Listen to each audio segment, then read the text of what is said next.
Sa mga hindi nakakakilala kay Brother L.A. Soriano ay panoorin mo ang video na ito. Si Brother L.A. ay kilala bilang isang mangangaral ng salita ng Diyos hango sa Biblia. Siya ang natatanging mangangaral na natatanong ng kahit na sinong tao at laging galing sa Biblia ang sagot nito. Kaya kung ikaw ay naghahanap ng katotohanan hango sa Biblia, ang sasabihin niya ay basa. Babasahin ko! Ako ang bahala! Wala kang pakialam, ako babasa. Babasahin ko, bawal yan. Pero bago ang lahat, ay inaanyayahan ko kayong mag-subscribe sa ating channel, at e-click ang notification bell, para lagi kang updated pag nag-upload ako ng mga bagong kong video.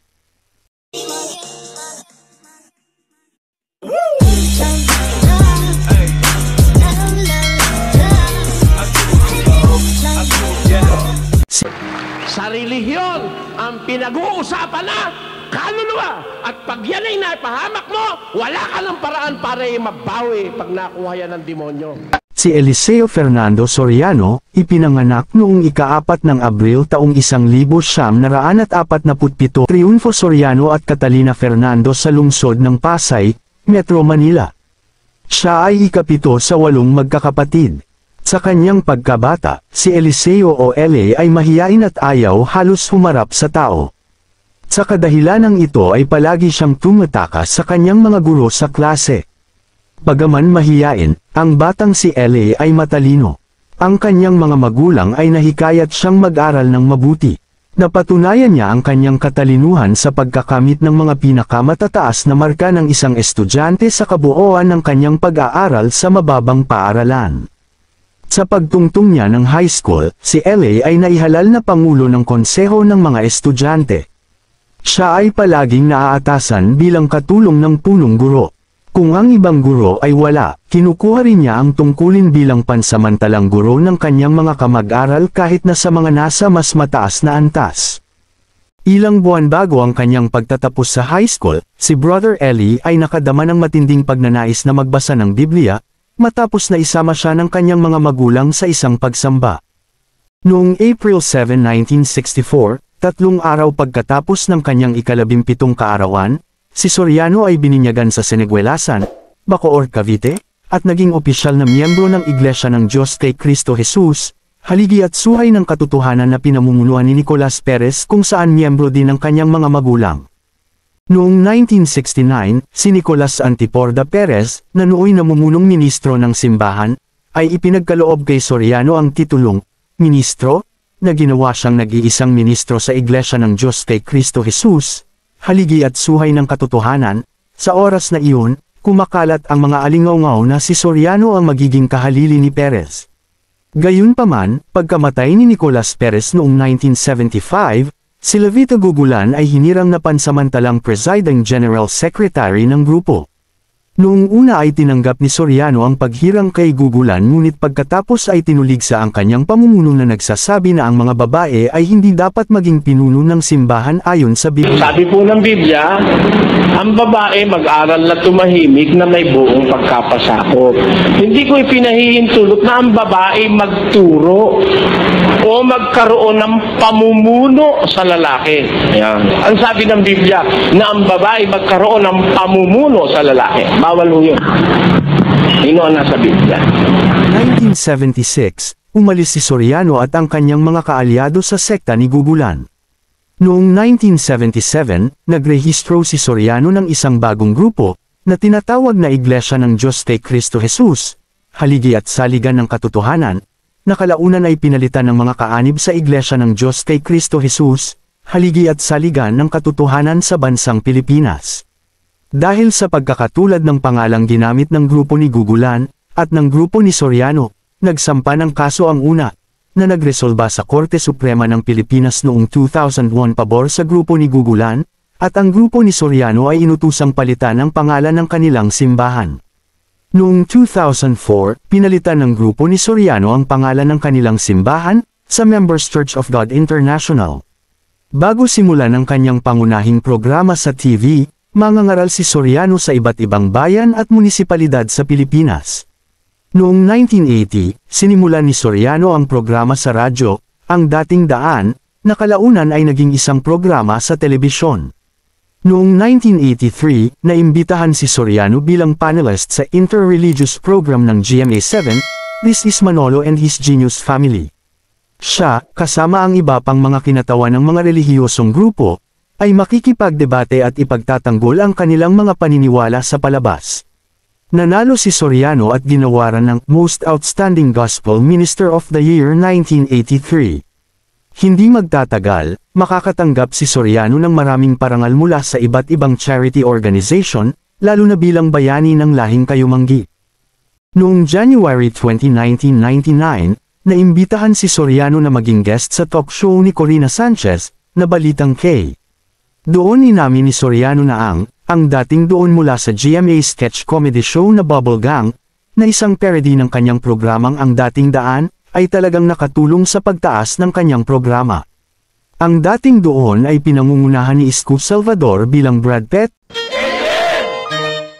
Ang taong 1980 ay nagdala kay kapatid na L.A. Soriano ng kanyang sariling programa sa radyo na Ang Dating Daan.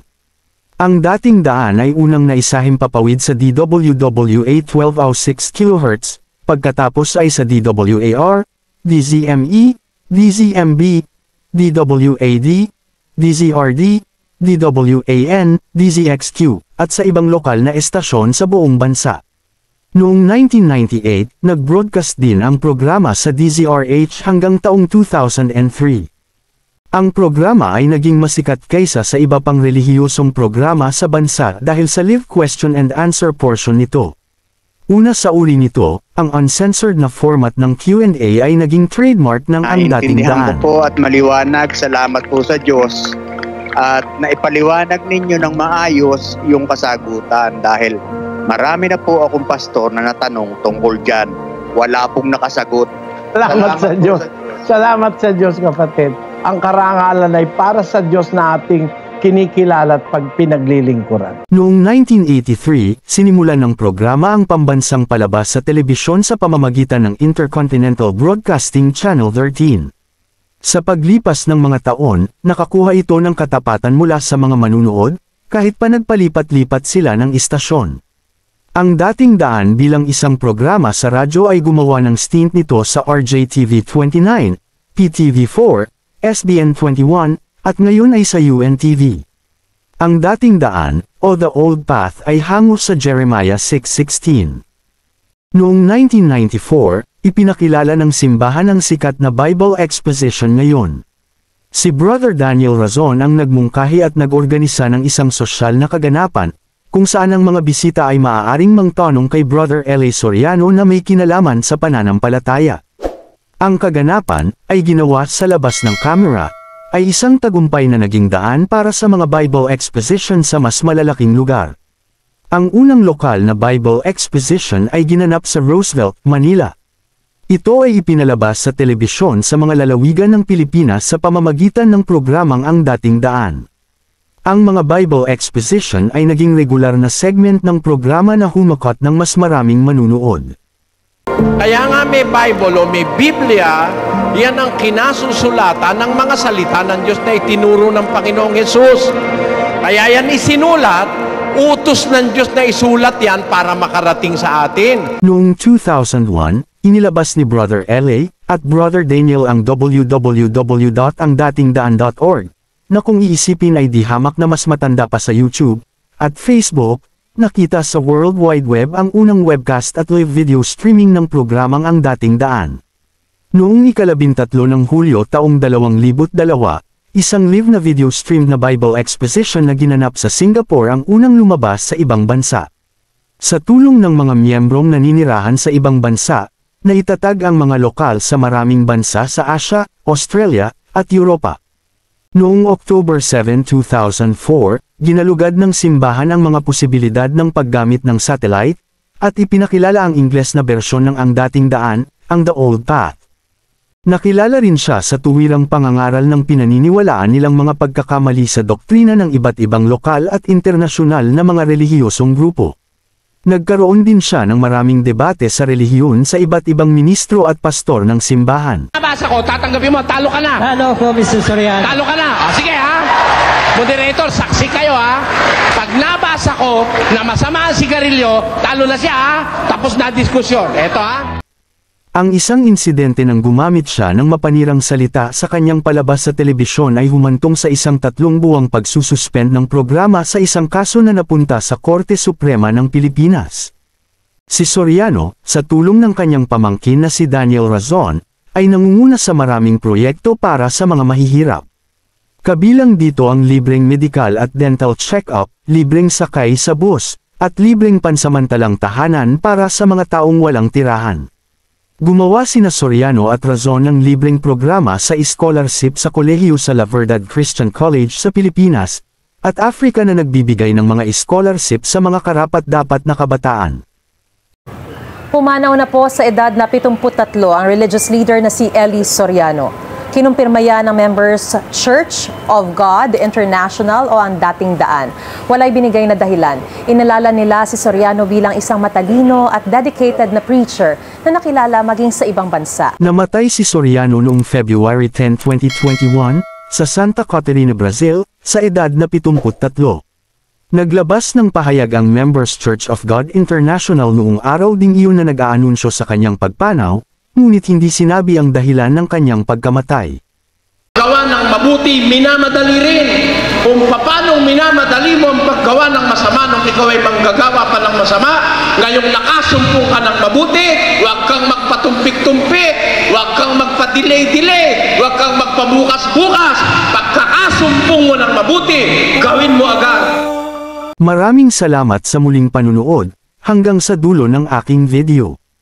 At huwag kalilimutang mag-subscribe, at pindutin mo na din ang notification bell, para lagi kang updated pag nag-upload ako ng mga bago kong video. Thank you for watching.